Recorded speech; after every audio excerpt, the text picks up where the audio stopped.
दोस्तों आज मैं जो आपको प्रॉपर्टी दिखा रहा हूँ ये LDA और रेरा से अप्रूव है और सुल्तानपुर रोड से लगा हुआ है। बहुत ही कम बजट में आपको यहाँ पे प्रॉपर्टी मिलेगी। जैसा कि आप लोग पहले कह रहे थे, काफ़ी लोग होते हैं जो सरकारी कर्मचारी होते हैं, उनका लोन नहीं हो पाता है मकान के लिए, तो वो लोग चाहते हैं कि उन्हें LDA और रेरा से अप्रूव हो, जिससे कि वो एक अच्छी प्रॉपर्टी खरीद सकें, क्योंकि वो लोग स्टाफ लोन चाहते हैं। तो आज ऐसी प्रॉपर्टी लेकर हाजिर हैं और बहुत ही कम बजट में है। एक हर इंसान चाहे तो इसे ले सकता है। तो साथियों, अगर लोकेशन की हम बात करें तो ये सुल्तानपुर रोड से जब आप गोसाईगंज के लिए चलते हैं वहाँ पे है और NH 56B पे पड़ता है। और अगर हार्डली इसे देखा जाए तो सुल्तानपुर रोड से मुश्किल से 1 किलोमीटर के आसपास है और ये NH 56B पर है। तो आइए चल के हम आपको विला दिखाते हैं। आज हमारे साथ आशुतोष सर हैं, वो आपको ये पूरा मकान दिखाएंगे। नमस्कार साथियों, मैं हूं आपका दोस्त सूरज और आप सभी का स्वागत करता हूं आपके अपने YouTube चैनल इन्फ्रार्स में। तो आइए आज का वीडियो शुरू करते हैं।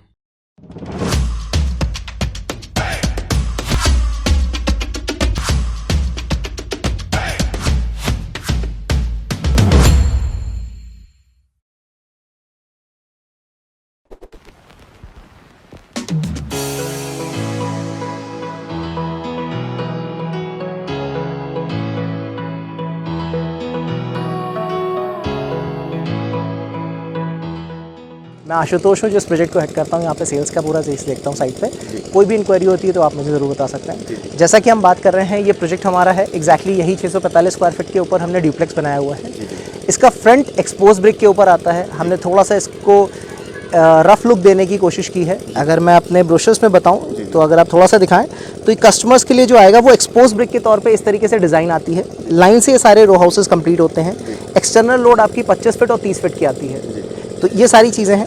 अंदर चलते हैं। ये सैम्पल विला है जिसमें हमने सारी चीज़ें इक्विप करके रखी हैं, बट वो पार्ट ऑफ हाउस नहीं है, वो सारी की सारी सैंपल के फॉर्मेट में। एक्चुअल में जो आपको मिलेगा वो सेमी फिनिश फॉर्मेट में मिलेगा। सर तो इसी के साथ एक चीज़ मैं चाहूँगा, प्लीज़ बताइए। जैसे कि इसमें हमें पार्किंग स्पेस नहीं दिख रहा है, तो पार्किंग के लिए आपने क्या सर इसमें पार्किंग के, क्योंकि जैसे मैंने पहले भी कहा था आपसे, सर ये LIG हाउसेज हैं, तो इसमें डेडिकेटेड पार्किंग की स्लॉट्स हम नहीं देते हैं। उस चीज़ को ओवरकम करने के लिए जो हमने रोड साइड है, रोड का एक्सपेंशन किया है और फुटपाथ एरिया को रोड में ही एलिवेट किया हुआ है। एलिवेटेड फुटपाथ नहीं है, सिमिलर फुटपाथ है। हाँ, एक चीज़ ज़रूर एड ऑन की है, इसमें 100 से ऊपर पार्किंग के लिए विजिटर्स पार्किंग स्पेसेस या कह सकता हूँ डेडिकेटेड पार्किंग स्लॉट्स हमने दिए हुए हैं, जो कि आपको ब्रोशर्स में लेआउट प्लान में ज़रूर दिख जाएंगे।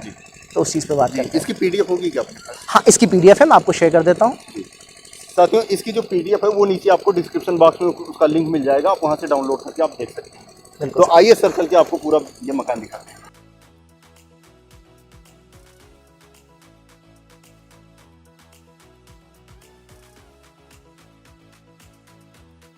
सर जैसे ही हम घर में एंटर करते हैं, सबसे पहली चीज़ जो हमारे सामने आती है वो ड्राइंग रूम का स्पेस आता है। ये एग्जैक्टली ड्राइंग रूम का स्पेस है जिसको हमने डिज़ाइन किया हुआ है। 13 बाय 10 का आपका टोटल साइज एरिया है, जैसा कि आप देख सकते हैं सर। नेक्स्ट जब हम मूव करते हैं इसके ठीक अपोजिट साइड में, तो आप जैसे देख सकते हैं ये हमारा किचन का डाइनिंग स्पेस है, जिसमें आपका रेफ्रिजरेटर इंस्टॉल्ड है। सारी चीज़ें आप इसी तरीके से मूव कर सकते हैं। ठीक आपके सामने एक डाइनिंग टेबल का प्रोविजन है। आप इधर भी देखेंगे तो इसी के ठीक अपोजिट साइड में एक आपका विंडो स्पेस दिया गया है, जो आपकी प्रॉपर वेंटिलेशन और लाइट का प्रॉपर सफिशिएंट स्पेस देता है। सामने आपका मॉड्यूलर किचन का फॉर्मेट है, जिसको आप इस तरीके से डिज़ाइन कर सकते हैं। इसमें आप सारी चीज़ें देख सकते हैं। Chimney and other thing installed है, जो अभी इनिशियली हमने करके हैंड ओवर करके दी हुई हैं, आप देख सकते हैं सर। अब हम जब मूव करते हैं तो हम जैसे ही एंटर करते हैं, सबसे पहले हमारा एक मास्टर बेडरूम का सेगमेंट आ जाता है, जो टोटल साइज़ आपका 10 बाय 10 का आपका टोटल साइज़ है मास्टर बेडरूम का। ये आप पूरी स्ट्रेच में देखते हैं तो ये कंप्लीट आपका 10 बाय 10 का पूरा मास्टर बेडरूम साइज़ आता है। किंग साइज़ बेड इसमें इंस्टॉल्ड है सारी चीज़ों के साथ। आप अगर फर्दर मूव करते हैं तो इसी में हमने आपकी बाकी चीज़ों को भी मूवमेंट के साथ दिया हुआ है। आप देख सकते हैं आपके पास वॉकिंग स्पेस कितनी आ रही है, यूटिलिटी स्पेस कितनी आ रही है और सारी चीज़ों के साथ क्या है। सीलिंग हाइट आपकी 10 फीट की पूरी इंस्टॉल की गई है, जिसमें आपको सारी प्रॉपर स्पेसेस एंड डिटेल्स मिलती हैं। अब हम मूव करते हैं, जैसा कि आप देख रहे हैं इसमें वार्डरोब की स्पेस भी हमने इंस्टॉल की हुई है। अगर आप अपने लिए भी वार्डरोब इंस्टॉल करते हैं तो प्रॉपर 2 सवा 2 फीट की आपकी वार्डरोब स्पेस मिल जाती है डेप्थ के साथ। फुल साइज वार्डरोब्स हैं, सारी चीज़ें इंस्टॉल्ड हैं। फिर भी आपके पास इस रूम में 10 बाय 10 के रूम में मूवेबल स्पेस काफ़ी है। ऐसा नहीं है कि बहुत कंजस्टेड है, बहुत सारी चीज़ें डोमिनेटिंग है। इट्स गुड स्पेस जहाँ पे हम सारी चीज़ें यूज़ कर सकते हैं। फर्दर इसी के बैक साइड में जब हम मूव करते हैं तो हमारे पास एक स्पेस आती है बैकयार्ड की। बैकयार्ड के साथ अगर आप देखें तो एक वॉशिंग मशीन यूटिलिटी स्पेस दी गई है, बेदिंग स्पेस दी गई है।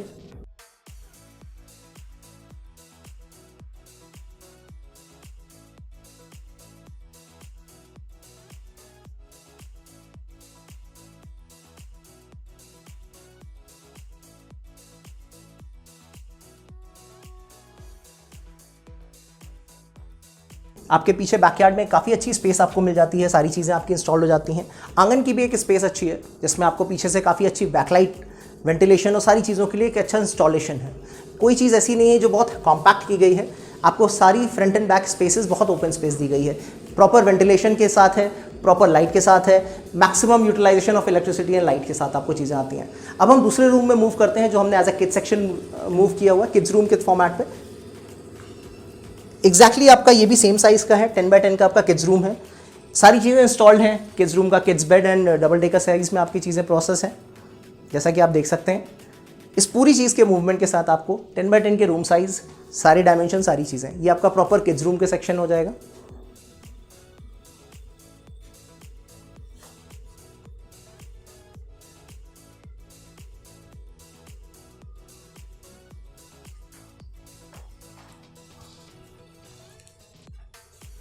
सर इसमें भी जैसे आप देख सकते हैं वार्डरोब स्पेसेस और सारी चीज़ें जो हमारी मास्टर बेडरूम में बात हुई थी, सेम आपका सेक्शन यहाँ पे भी आता है जहाँ पे आपको वार्डरोब की सारी चीज़ें दी गई हैं।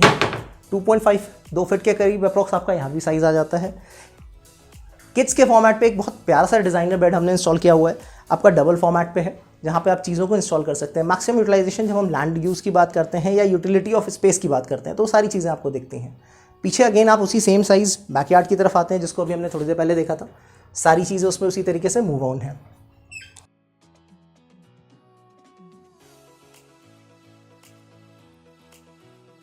जैसा कि आप देख सकते हैं पीछे की तरफ आंगन में काफ़ी अच्छी स्पेस आपको मिलती है, आपके पास वॉश बेसिन स्पेस भी आती है।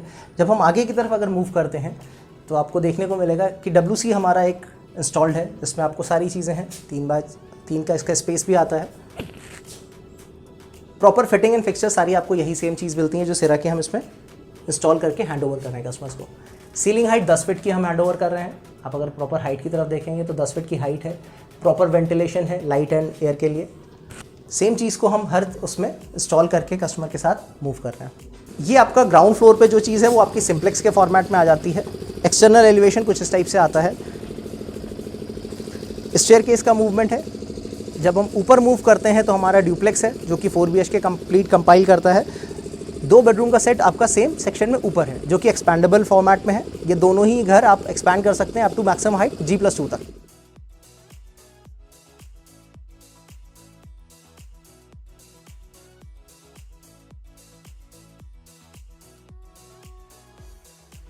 Coming to the first floor जब हम ऊपर आते हैं तो आपके पास ये पूरा एक ओपन टेरेस स्पेस है जो कि एक्सपैंडेबल फॉर्मेट में जब हम मूव करते हैं तो आपके लिए चीज़ें आती हैं। जैसे आपने नीचे देखा था एग्जैक्टली वही सेम सेक्शन है। ड्राइंग के लिए स्पेस दी है, डाइनिंग के लिए स्पेस दी है, किचन का फॉर्मेट है और ये आपका अलग सेपरेट फ्लोर के फॉर्मेट में आता है। ऊपर की तरफ हमने 2 सेम सेक्शन, जैसे नीचे 2 बेडरूम थे, एग्जैक्टली सेम सेक्शन में दोनों ऊपर बेडरूम बनाए हैं। अगर आप पोर्ट्रेट देखते हैं तो एग्जैक्टली ये आपका साइज़ आएगा। 10 बाय 10 का आपका सेम साइज़ है, एग्जैक्टली सेम डायमेंशंस हैं, जैसे नीचे बना हुआ था एग्जैक्टली सेम ऊपर हमने भी डेप्लीकेट किया हुआ है। मूवमेंट की तरफ आते हैं। मास्टर बेड फॉर्मेट पड़ा हुआ है किंग साइज बेडरूम में। ऊपर की तरफ हाइट, फ्लोर हाइट आप जाते हैं, 10 फीट की आपकी सीलिंग हाइट दी हुई है।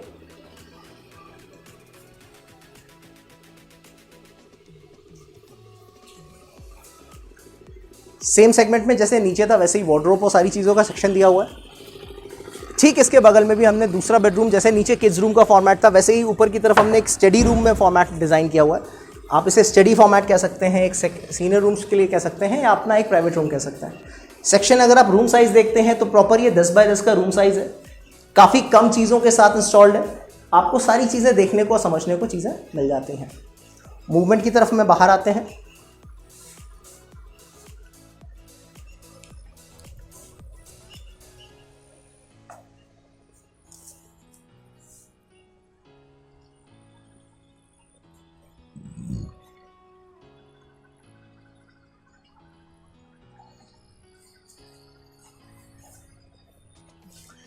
जैसा कि आप देख सकते हैं इसमें आपके पास पीछे भी आपकी ऊपर की तरफ आपका बैक टेरेस आ जाता है। जो हमने नीचे से आपको दिखाया था इंस्टॉलेशन में, सारी चीज़ें वही हैं। दोनों तरफ आपकी संकन करके हमने स्पेस दी हुई है जिसमें आप इंस्टॉल कर सकते हैं अपना WC और बेथिंग एरिया। आगे हम फर्दर मूव करते हैं तो इसी में सारी चीज़ों को सेम 4 BHK का सेगमेंट है। ग्राउंड +1 G+1 की यूनिट है, कंप्राइजिंग ऑफ 645 स्क्वायर फीट के प्लॉट एरिया पे कंप्लीट 4 BHK आता है। तो बात कर लेते हैं इस विला का प्राइस क्या रखा गया है। बिल्कुल सर। अभी जो हम 4 BHK देख रहे हैं ये 645 स्क्वायर फीट के प्लॉट पे ड्यूप्लेक्स बना हुआ है जी। साइज वाइज इसका डायमेंशन 20 फीट का फ्रंटेज है और 32.5 फीट का डेप्थ आ जाता है। कॉस्ट वाइज ये आपका ये एग्जैक्ट विला इसकी बेसिक कॉस्ट 27 लाख की आती है। इनिशियली जो हमारी कॉस्टिंग स्टार्ट होती है 2 BHK के विलास की वो 21 लाख से शुरू होती है और मैक्सिमम जो जाती है वो 29 लाख की बेसिक कॉस्ट तक जाती है। इसके ऊपर एडिशनल चार्जेस और PLC एडिशनल है जिसको मिला के हम चीज़ें प्रोसेस कर सकते हैं। सबसे अच्छी चीज़ है क्योंकि ये गवर्नमेंट की सब्सिडाइज है तो इस पे एडिशनल चार्जेस बहुत लिमिटेड रखे गए हैं। GST 1% की है। अच्छा सर, एक चीज़ ये बताइए, ये कब तक ये पूरा हो जाएगा? मतलब ये जो जैसे अभी ये बन रहा है, बनने के बाद इसमें समय कितना लगेगा सर पोजीशन के लिए देने के? बहुत अच्छा सवाल है, बहुत ज़रूरी भी है आज की डेट में। अगर सफर बंदा पोजीशन की बात करता है, जी। सितंबर 2023 मेरा इनिशियल डेट का पोजीशन है जो फेज़ 1 का है। जी। और टोटल टाउनशिप क्योंकि 8.5 एकड़ की इंटीग्रेटेड टाउनशिप को फॉर्मेट हम कर रहे हैं, टोटल टाउनशिप 1 मार्च 2025 एज पर रेरा डेट मेरी ऑलरेडी एग्जीक्यूटेड है। उससे पहले ही हम इसका पोजीशन एंड हैंडओवर सबको कंप्लीट करके देते हैं। सर, नंबर ऑफ यूनिट कितनी बुक हो चुकी है? ये पर्सनली मैं पूछ रहा हूँ। ये पर्सनल सवाल है। तो एज ऑफ नाउ हमने 40+ यूनिट्स को करीब सोल्ड आउट किया हुआ है। जी, जी। जिसमें आप देख सकते हैं तो ये कंस्ट्रक्शन उन्हीं यूनिट्स का चल रहा है। अगर आप थोड़ा सा मैं चाहूँगा कैमरा पर्सन दिखा दें। कंस्ट्रक्शन ऑलरेडी स्टार्ट कर चुका हूँ इनिशियल स्टेज पे, तो मैं पोजीशन और डिलीवरेंस में कभी भी डिले नहीं करूँगा। जी सर, अगर मकान की मजबूती की बात किया जाए तो इस पर क्या आपका? सर मजबूती के लिए मैं ये बात कह सकता हूँ कि सारा का सारा जो स्ट्रक्चर है वो कॉलम एंड बीम्स पे है। जो स्ट्रेंथ हम दे रहे हैं वो आपको G+3 की हाइट तक दे रहे हैं, जबकि एलिवेशन स्ट्रक्चर जो होता है वो G+2 का है। रीज़न इसलिए है कि फ्यूचर में कभी भी एक्सपैंड करना हो, अगर गवर्नमेंट अप्रूव दे देती है तो आपको न्यू की सोचने की ज़रूरत नहीं, आप एक फ्लोर और एक्सपैंड कर सकते हैं। G+3 तक की हाइट का हम एक्सपेंशन के लिए स्ट्रेंथ देते हैं। अगर आप बेस की बात करें तो कंस्ट्रक्शन लेवल पे आप देख सकते हैं कि मैंने 4 फीट से भी नीचे का एक्सकवेशन करके कॉलम एंड बीम्स के ऊपर पाइलिंग करके दी हुई है।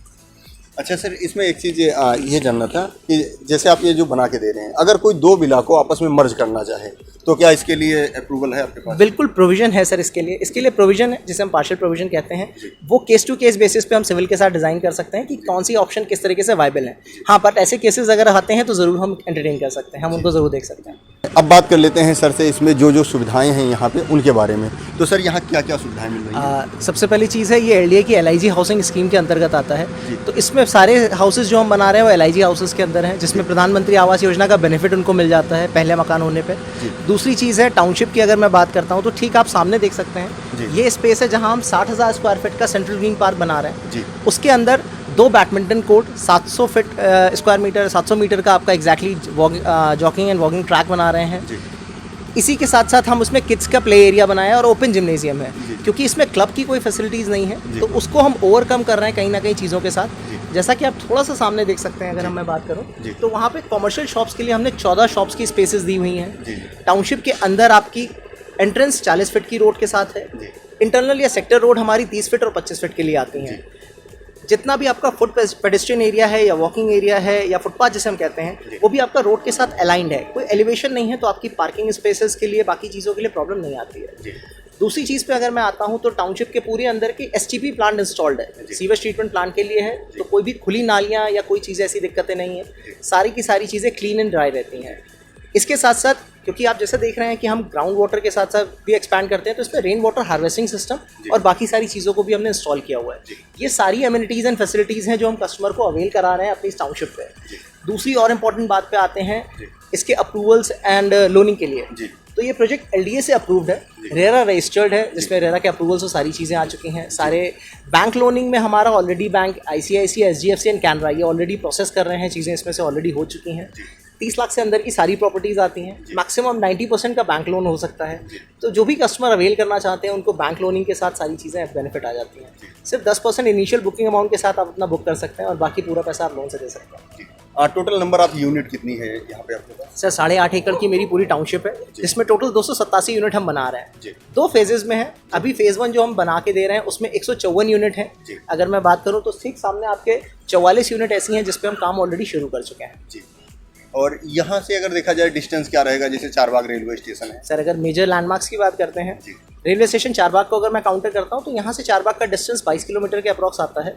हजरतगंज जो अभी मेन मार्केट है जिसको सिटी सेंटर मानते हैं आप, वो 20 किलोमीटर के अप्रॉक्स है। लेकिन आप जिस रूट पर हैं, जिस लोकेशन की बात कर रहे हैं, ये आज की डेट में न्यू लखनऊ में डेवलप होता है। हमारा लखनऊ शहर ही डेवलप इधर हो रहा है सुल्तानपुर रोड पे। तो अब जो मेन बेंचमार्क स्पेसेस हैं जैसे फिनिक्स पलासियो हो गया, इकाना स्टेडियम है, बाकी सारी चीज़ें, हॉस्पिटल्स हैं, मेदांता, ये सारी चीज़ें आपके यहाँ से 15 से 20 मिनट की ड्राइव पे आ जाती हैं। बहुत ज़्यादा डिस्टेंस नहीं है। दूसरी चीज़ बहुत बड़ा मेजर इशू होता है जो हर कस्टमर चाहता है कि उसकी बेसिक नेसेसिटीज़ के लिए स्कूल कॉलेजेस की बात करते हैं तो सुल्तानपुर रोड पे यहाँ से 10 मिनट की ड्राइव पे सारे बड़े यूनिवर्सिटीज़ और कॉलेजेस भी हैं। प्लस ठीक सामने आप अगर देख सकते हैं तो रानी लक्ष्मीबाई मेमोरियल पब्लिक स्कूल यहाँ पे ही नियर बाय में है, बिल्कुल वॉकिंग डिस्टेंस पे। LPS आपके पास में है। इसके अलावा सरोज और TDL स्कूल्स भी हैं। आपके नियर बाय 10 से 15 मिनट के डिस्टेंस में आपके सारे कॉलेजेस, स्कूल्स, चाहे आप मेडिकल कॉलेजेस की बात करें, डेंटल की बात करें, हायर एजुकेशन की बात करें, सारी चीज़ें आ जाती हैं। और कनेक्टिविटी की अगर सर बात किया जाए यहाँ से, सर सबसे अच्छी कनेक्टिविटी पे आप अभी इंस्टॉल्ड है लखनऊ की। आप ठीक सामने अगर मैं देखता हूँ, अगर आप देख सकते हैं, ये आपका NH56B है जो कि गोसाईगंज से मोहनलालगंज का बाईपास रोड है जो प्रॉपर कनेक्ट करता है। आप हार्डली 1.5 किलोमीटर है सुल्तानपुर रोड मेन हाईवे से। पीछे की तरफ हमारा पूर्वांचल एक्सप्रेसवे है जो कि ठीक 300 मीटर है इस टाउनशिप से, और कनेक्टिविटी वाइज 700 मीटर है मेन हाईवे से जहाँ से हम पूर्वांचल एक्सप्रेसवे को चढ़ सकते हैं। एक और इम्पॉर्टेंट बात है, अगर मैं ब्रोशर को ब्रीफ करूँगा तो आपको बता सकता हूँ कि टाउनशिप के ठीक एडजेसेंट में ही हमारे पास, मैं चाहूँगा कैमरा पर्सन आपको साथ साथ दिखा दें। ठीक है, टाउनशिप के जहाँ रानी लक्ष्मीबाई मेमोरियल स्कूल है उसके ठीक बगल से ही 100 फीट की एक रोड प्रपोज है 2031 के मास्टर प्लान से, जो कन्वर्ट होती है आपकी पूर्वांचल एक्सप्रेसवे के अंडरपास पे, जो कि आगे फर्दर रन होती है टिल किसान पथ तक, जहाँ पे आपका इंदिरा नहर, इंदिरा कैनाल आ रहा है, वहाँ तक टोटल रन करके जाती है। तो लखनऊ में आप कहीं भी कनेक्ट करना चाहते हैं, आपको किसान पथ की कनेक्टिविटी 10 मिनट में यहाँ से मिल जाती है। आप अगर पूर्वांचल, गाजीपुर, बस्ती, मऊ उस रूट से आ रहे हैं तो आप पूर्वांचल एक्सप्रेसवे पर कनेक्ट करके आ सकते हैं। अपकमिंग किसान पथ के लिए आप यहीं से मूव कर सकते हैं। सुल्तानपुर रोड की तरफ आप जाते हैं तो आपका कनेक्टिविटी है। तो लखनऊ में चाहे आप फैज़ाबाद रोड पे रहते हो, चाहे आप पुरसी रोड पे रहते हो, 20 से 25 मिनट का डिस्टेंस है इस लोकेशन के लिए, आप कहीं से भी कनेक्ट कर सकते हैं। तो साथियों, आपकी जानकारी के लिए मैं बता दूं, ये सामने जो आप रोड देख रहे हैं, मैं चाहूँगा कैमरा पर्सन आपको जूम करके दिखा दें। ये NH56B है जो कि सामने ही आपको दिख रहा है, और एकदम इससे ये लगा हुआ पूरा ये प्रोजेक्ट है। और ये दोनों आप पूर्वांचल एक्सप्रेसवे और NH56 के ये बीच में आता है। इसके जस्ट पीछे आपका आ जाता है पूर्वांचल एक्सप्रेसवे, और सामने आपका इस साइड में आपका आ जाएगा सुल्तानपुर रोड। तो ये 3 रोड आपको यहाँ से मिल रही है। जैसा कि अभी सर ने बताया कि बगल से 100 मीटर की 100 फीट की रोड जाएगी, ये आगे आपको इंदिरा कैनाल तक आपको लेके जाएगी। तो साथियों, आपने देखा सर ने आपको यहाँ की पूरी जानकारी दी। फिर भी अगर कोई जानकारी मिस हो गई हो तो नीचे डिस्क्रिप्शन बॉक्स में हमारा मोबाइल नंबर दिया गया है, आप मुझे कॉल कीजिए, मैं आपका नंबर सर को फॉरवर्ड कर दूंगा। ये आपको पूरी जानकारी देंगे, साथ ही साइट विजिट करने में आपकी पूरी मदद करेंगे। धन्यवाद साथियों। तो दोस्तों, कैसा लगा आपको वीडियो, कमेंट सेक्शन में लिखकर जरूर बताएं। अगर वीडियो अच्छा लगा हो तो लाइक बटन को प्रेस करें, अगर वीडियो अच्छा ना लगा हो तो डिसलाइक बटन को प्रेस करें। साथ ही चैनल को सब्सक्राइब करना ना भूलें और इसे ज़्यादा से ज़्यादा लोगों तक शेयर करें। साथ ही बेल आइकन को प्रेस करना ना भूलें, जिससे कि हमारे द्वारा अपलोड की गई वीडियो सबसे पहले आप तक पहुँचे। मिलते हैं फिर किसी ऐसे ही वीडियो में, तब तक के लिए शुक्रिया, धन्यवाद, जय हिंद।